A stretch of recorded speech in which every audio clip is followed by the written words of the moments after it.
No dia 30 de julho de 1863, em uma fazenda no estado de Michigan, uma mulher chamada Mary Lirigo dava à luz a um menino. O pai desse menino, William Ford, queria colocar um nome forte nessa criança. Foi que o casal decidiu colocar o nome de Henry Ford, o que significa príncipe da casa. Mas mal eles sabiam que esse príncipe iria revolucionar o mundo de uma forma nunca vista. Henry, desde criança, era fascinado por equipamentos mecânicos. Ele queria entender como aquelas bugigangas funcionavam. Ele cuidava dos reparos nas máquinas da fazenda de seu pai.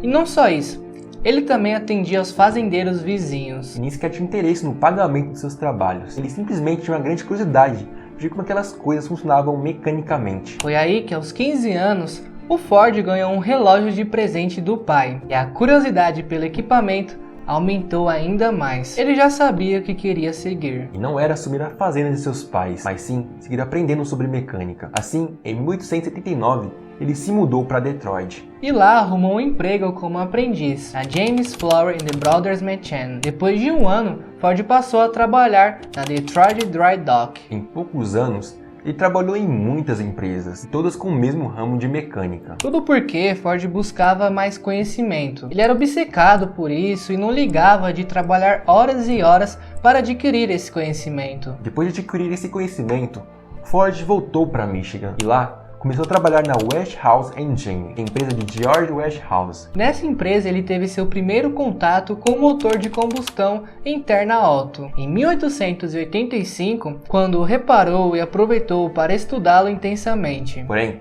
em 1886, pagou emprego porque acertou herdar 80 acres de terra, com mata fechada, uma pequena casa de seu pai. Tudo isso porque ele estava prestes a se casar com Clara Bryan, filha de um fazendeiro vizinho. Agora, cuidando das coisas de seu pai, Ford fez uma piscina na sua casa, onde construiu um arado a vapor. Mas acabou não conseguindo. Por isso ele mudou de ideia e fez um trator a vapor, um motor de um cilindro. E foi assim que ele retomou sua paixão por mecânica. E em 1888, ele mudou novamente para Detroit, conseguindo um emprego na Edison Illumination Company, empresa de Thomas Edison. Lá ele se firmou e, apenas 2 anos, atingiu o posto de engenheiro-chefe. Nessa empresa, Ford começou a se apaixonar por carros e o maior influenciador foi o automóvel de Charles Durrell. Por conta disso, Ford direcionou seus objetivos para a construção do seu próprio modelo de carro em um pequeno galpão no fundo de sua casa. Nessa pequena oficina, ele trabalhou por 7 anos, usufruindo de sua associação com Charles King, um engenheiro já renomado. Assim, na primavera de 1896, Ford completou sua primeira carruagem sem cavalo. Ela tinha 2 cilindros com 2,5 polegadas de diâmetro e um custo de 6 polegadas. Depois de rodar seu carro por aproximadamente 1000 milhas, Ford vendeu por $200 de forma que pudesse construir outro carro, que fosse mais leve e mais forte. Por volta de 1899, ele havia feito 3 carros. Sentia que havia ganhado a experiência necessária, deixou a empresa de Edison e começou a fabricar carros como negócio, junto a 2 sócios e com o apoio de um grupo de empresários. Assim organizou a Detroit Automobile Company, na qual era engenheiro-chefe. A companhia acabou em 1900 após que Henry Ford deixou-se que os diretores estavam indispostos a adotar produção em massa de um modelo padrão. Um outro grupo, no ano seguinte, organizou outra companhia, que também dissolveu-se depois de produzir modelos de corrida que acabaram não dando tão certo. Porém, ele não desistiu. Com a cooperação de projetistas, Harold Wills e poucos ajudantes, ele construiu o famoso carro de corrida 999. Isso acabou dando muito certo.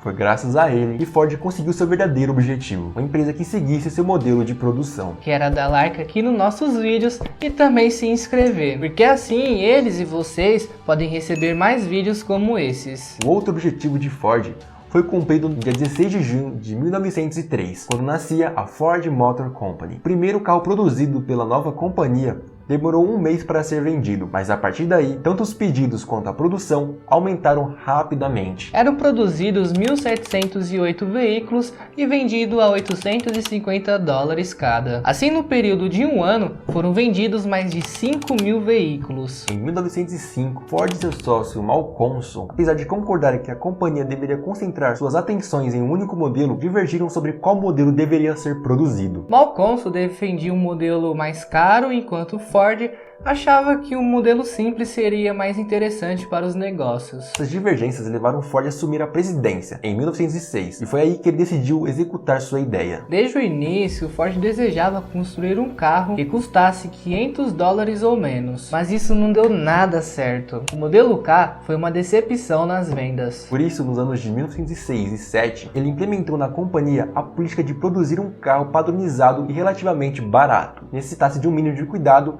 e um custo de manutenção. Usando uma liga de aço vanádio leve, porém forte, projetou o primeiro confiável modelo N.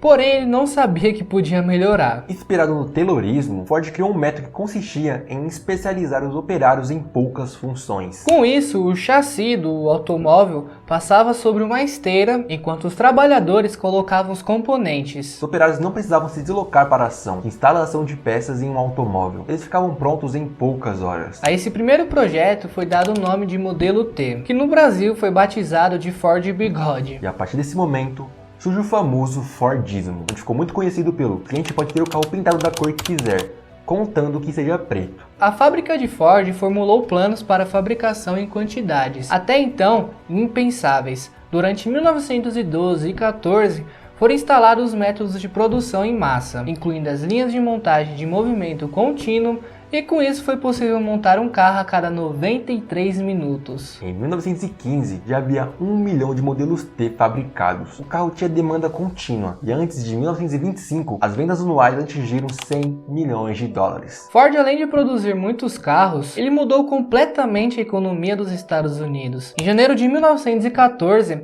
ele e seu sócio James Couzens aumentaram todos os seus salários em suas indústrias para um mínimo de $5 por 8 horas de trabalho.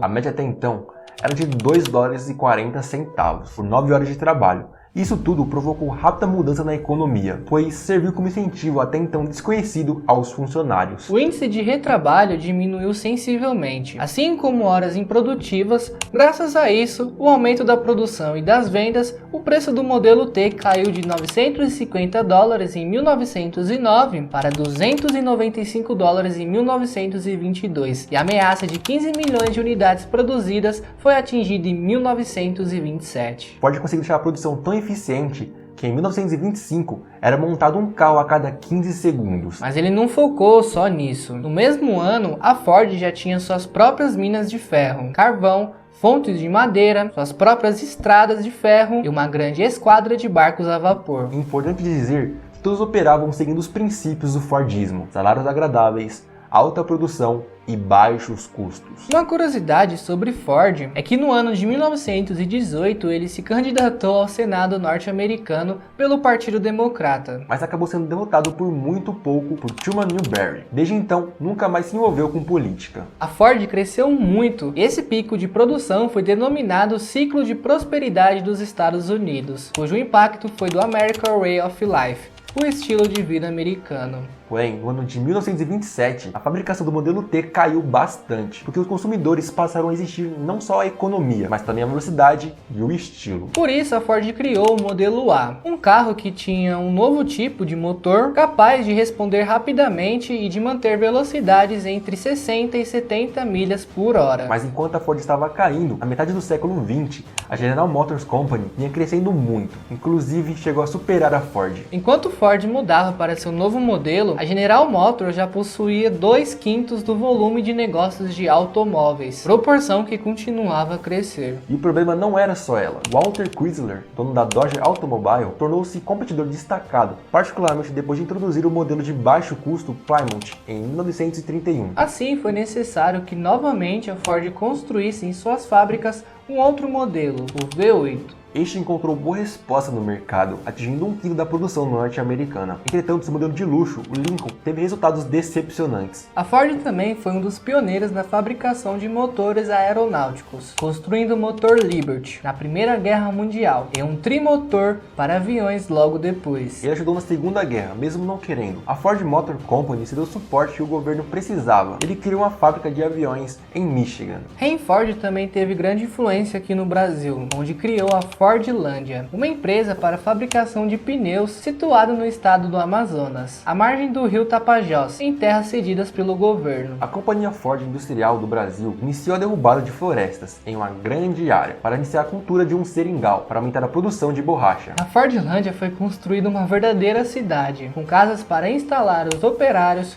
hospital, igreja, escola, casas para instalação de comércio e uma usina para a produção de energia. Ford, em meados de 1940, tinha muitos empreendimentos. Ele tinha construído um hospital Henry Ford em Detroit, com equipamentos muitas vezes únicos. Também comprou um jornal, o The Baltimore Independent. Na época, ele tinha um patrimônio avaliado em 199 bilhões de dólares, sendo hoje considerado um dos 5 nomes mais ricos do mundo. Ele morreu no dia 7 de abril de 1947 por conta de uma hemorragia cerebral. Porém, ele deixou uma grande empresa que vive até hoje. Se você gosta desse tipo de história, a gente vai deixar aqui na tela a história de outro bilionário da época dele, John Rockefeller. A gente vai ficando por aqui. Até a próxima. Falou!